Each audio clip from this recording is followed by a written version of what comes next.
வணக்கம் நண்பர்களே. கார்த்தி ரேவதி சீரியல் சும்மா பரபரப்பாக போயிட்டு இருக்குன்னே சொல்லலாங்க. ஒரு அதிரடியான கதைக்களத்தில் பார்த்தோன்னா நம்ம துர்கா சாமுண்டேஸ்வரி கிட்ட காட்டுறாங்க.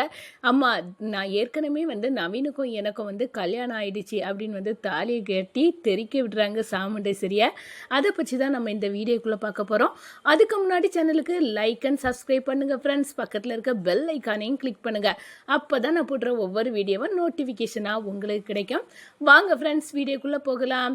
ஃபர்ஸ்ட் எடுத்த உடனே பார்த்தோன்னா நம்ம ராஜாவும் நவீனை ஜாமீன்ல எடுத்து விட்டு வந்துடுறாங்க. அவங்கள காட்டி இப்போ நவீனுக்கு கல்யாணம் பண்ணி கொடுங்க அத்தை அப்படின்னு பேசுறாங்க. மாப்பிள்ளை, நீங்களும் புரியாம பேசிட்டு இருக்கீங்க. இவன் என்ன ஏமாத்தினா துரோகி. இப்போ ஒரு திருட்டு கும்பலை போலீஸ் பிடிச்சிட்டு போச்சுல, அதே மாதிரி அந்த ரகத்தை சேர்ந்தவன் தான் இவன். இவனைய என் மகளுக்கு நான் கல்யாணம் பண்ணி கொடுக்க மாட்டேன் அப்படின்னு விடாப்பிடியா தான் பிடிச்ச மொயிலுக்கு 3 காலுன்னு நிற்கிறாங்க நம்ம சாமுண்டேஸ்வரி. இதை பார்த்ததும் நம்ம துர்காவு ஸ்டேஜிலேருந்து அம்மா, நீங்கள் என்ன பேசுகிறீங்க, இப்படியெல்லாம் இப்போ சொல்லாதுங்கம்மா. நவீன் ரொம்ப நல்ல பையன், நான் தான் அவனை லவ் பண்ணினேன் அப்படின்னு அந்த இடத்துல சொல்கிறாங்க. நான் நவீனை கல்யாணம் பண்ணணும் அப்படின்னு சொல்லுறாங்க நம்ம துர்கா. இந்த சைடு பார்த்தோன்னா, ஏன்டி நீ அவனுக்காக இவ்வளோ சப்போர்ட் பண்ணுற அப்படின்னு நம்ம சாமுண்டேஸ்வரி கேட்குறாங்க. அப்போ தான் நம்ம துர்கா வேற வழி இல்லாமல் அவங்க கழுத்தில் இருக்க தாலியை வெளியே எடுத்து காட்டுறாங்க. அம்மா, ஏற்கனவே எங்கள் 2 பேர்த்துக்கும் கல்யாணம் ஆயிடுச்சு. நாங்கள் அது எப்போ நீ அவனை கல்யாணம் பண்ணக்கூடாது அப்படின்னு சொன்னியோ அப்போவே நாங்கள் கல்யாணம் பண்ணிட்டோம். ஆனால் உனக்கு அவமானம் ஏற்படக்கூடாதுன்னு தான் நாங்கள் இவ்வளோ காலம் காத்துட்டு இருந்தோம். இப்போமோ இந்த விஷயம் இங்கே இருக்க எல்லாத்துக்கும் ஒன்றை தவிர எல்லாத்துக்குமே தெரியும். ஆனால் இப்போ இந்த கல்யாணம் நடக்காட்டா நான் தவறான முடிவை தான் எடுக்கணும். இன்னும் இருக்கு பாட்டில் அப்படின்னு கையில் இருக்க விஷம் பாட்டில் காட்டுறாங்க. இதை கேட்டனும் அதிர்ச்சியில் நிற்கிறாங்க சாமுண்டேஸ்வரி. என்னடி, எனக்கு தெரியாமல் இங்கே என்னென்னமோ நடந்துருச்சு அப்படின்னு கேட்குறாங்க. ஆமாம்மா, நான் நவீன உயிருக்கு உயிராக லவ் பண்ணுறேன். எனக்கு கல்யாணம் இப்போ எல்லார் முன்னாடியும் அவனு கூட தான் நடக்கணும் அப்படின்னு சொல்கிறாங்க. இதெல்லாம் என்னால் கொஞ்சம் கூட ஏற்றுக்க முடியலை அப்படின்னு சாமுண்டேஸ்வரி சொல்கிறாங்க. ஆனால் எப்போ நீ என் பேச்சை கேட்காம என்னையே மீறி நீ இவனை கல்யாணம் பண்ணிட்டியோ அப்போவே உன்னை நான் அறுத்து எரிஞ்சிட்டேன். இனி உனக்கும் இந்த குடும்பத்துக்கும் சம்மந்தம் இல்லை. எக்கேடு கெட்டாலும் கெட்டு குட்டிச்சோரா போ அப்படின்னு நம்ம சாமுண்டேஸ்வரி நம்ம துர்காவை தண்ணி தெளித்து விட்டுறாங்க. நம்ம நவீனுக்கு என்ன பண்ணனே தெரியலை.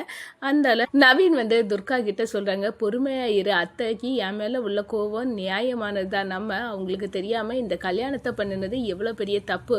அதனால தான் அத்தை ஏற்றுக்கிட மாட்டேங்காங்க. அதுவும் இல்லாமல் நான் உங்கள் வீட்டில் டிரைவராக வேலை பார்த்து அவங்கள ஏமாற்றி உன்னை கல்யாணம் பண்ணியிருக்கேன். இதெல்லாம் அத்தைக்கு கொஞ்சம் கூட பிடிக்கல. அவங்களுக்கு பொய் சொல்லுது பிடிக்காது, புரிஞ்சிக்க துர்கா.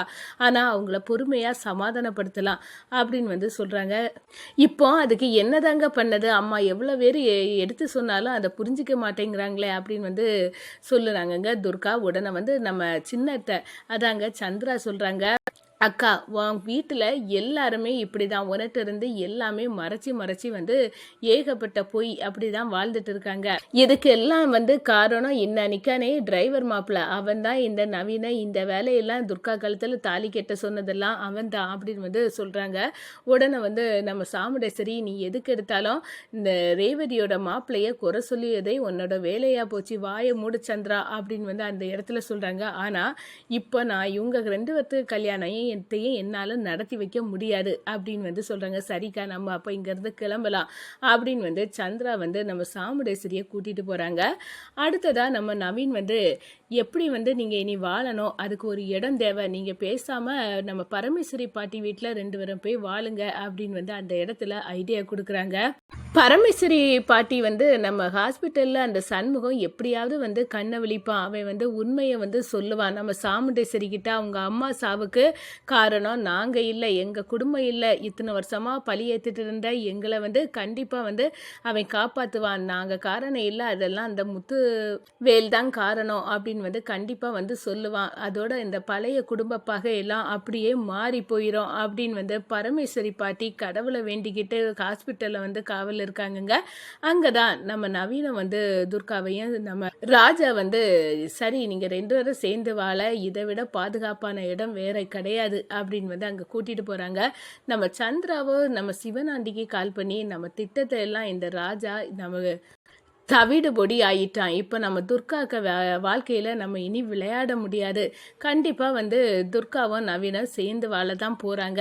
ஆனா, எப்படியாவது நம்ம வந்து இந்த குடும்பத்துக்கு இடைஞ்சல் குடுக்கணும்னு நினைக்க நேரம் எல்லாம் வந்து இந்த ராஜா வந்து எல்லாத்தையும் தடுத்து நிப்பாட்டிட்டான் அப்படின்னு வந்து அந்த இடத்துல வந்து சொல்லுறாங்கங்க.